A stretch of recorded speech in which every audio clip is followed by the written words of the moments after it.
Yo, what's up guys? JP back at you once again, bringing you guys day number 17 in my 7th annual 31 Days of Horror. This is a series in which we watch and review 31 horror films in 31 days, all during the month of October, leading right up to Halloween, of course. And today, no challenge, no criteria, just still working through the 82 films for the top 10 podcast. So what we have today is a classic, which I don't think I've ever reviewed on this channel.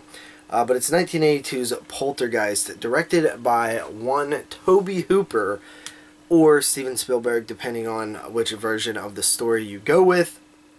A lot of people will agree that it has that great, like, watching it again, I mean, the Spielberg vibe is just so strong in this one. But the film follows a family who moves into a new house. The house begins to, like, kind of haunting them. They call it a poltergeist in this one, but it's essentially moving things and stuff like that, but it's starting to interact with them, and eventually it goes full on crazy, sucks their daughter, their youngest daughter Caroline, into the TV, into some different world or afterlife or something, and it's basically them enlisting the help of parapsychologists to help them, extract their daughter and solve everything and fix everything.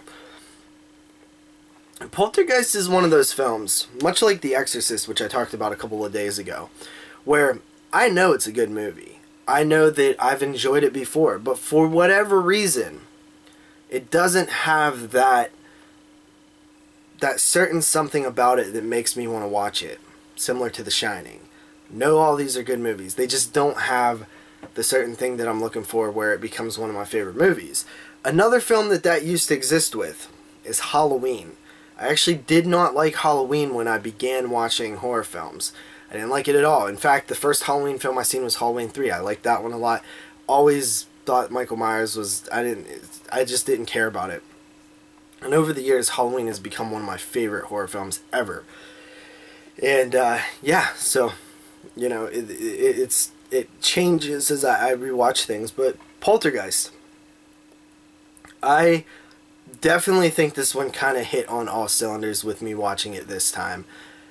I just was really into it, and that's not to say that I haven't been into it in the past, but this time it just clicked everywhere, and I was just like, yeah, Poltergeist is awesome.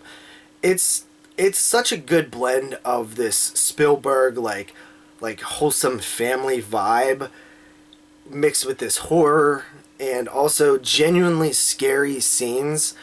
I remember the scene where the guy goes up to the mirror and starts picking off his face. I remember that looking so good. Actually watching it this time, and I don't know if it's because I've watched it be spoofed in Adam Green's show Holliston, but it didn't look as good this time, but it still looks good enough. It's like passable still, but you see what it is, you see how they do it. But it's such a cool scene, and for a PG horror film, PG, not PG-13. PG-13 rating didn't exist at the time, but for a PG horror film, or even a PG-13, it's pretty gruesome and pretty grotesque viewing right there. One thing that surprised, it's been a very long time since I've seen Poltergeist. Like, I don't even know if I watched it in the past 5 years.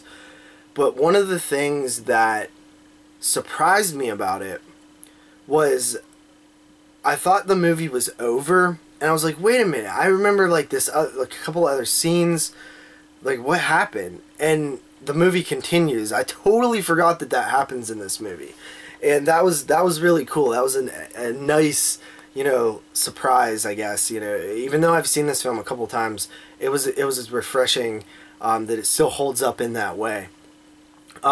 Just a classic story. The fact that the reason for everything happening is a good reveal and things like that. Good scary stuff. The clown scene, that's the scene I was talking about, by the way. The clown scene is so good. It's still, man, it's still got, I couldn't remember. In my head, I was like, where is it?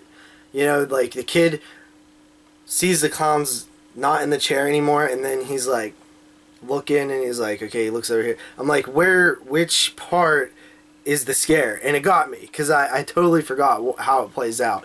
So this film just played out so well this time watching it, and gonna go ahead and give it an 8.5 out of 10. Poltergeist definitely deserves its classic status. It's a good movie. It's definitely a classic horror film. I understand why everybody loves it. But see you guys tomorrow with another review. Peace.